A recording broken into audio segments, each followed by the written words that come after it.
Hello and welcome to Digit. In this video, we'll be unboxing an optical mouse. This is the MS116 from Dell. And right now we're looking at the front side of the packaging where we can see what the mouse looks like. They've got a mention of the warranty period. You should check the Amazon listing page to understand exactly what the warranty period is and what all terms and conditions apply. Then on the bottom, you have a little authenticity sticker which you can scratch to get a serial number as well as a QR code that you can scan to see if this is an original Dell product or not.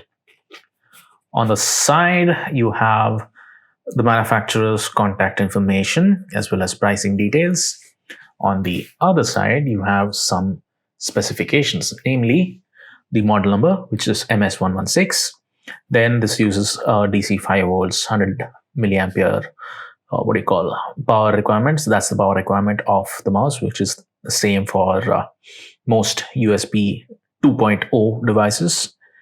And then the dimensions happen to be 140 by 92 by 42 millimeters. What else? That's all the information on the side.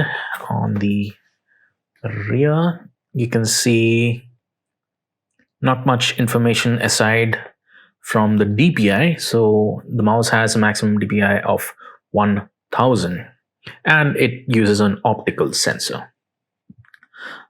And lastly, it also happens to be ambidextrous, so you can use the mouse with either hand. Let's go ahead with the unboxing.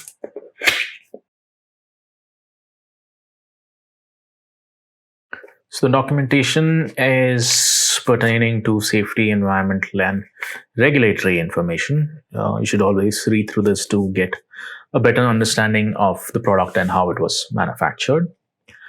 Let's come to the mouse. So you've got left and right click, and the scroll wheel also doubles up as the third click. It's got a very slim and shallow or low profile, you can call it. On the underside, you can find skid pads on the top and the bottom, and in the center is the sensor.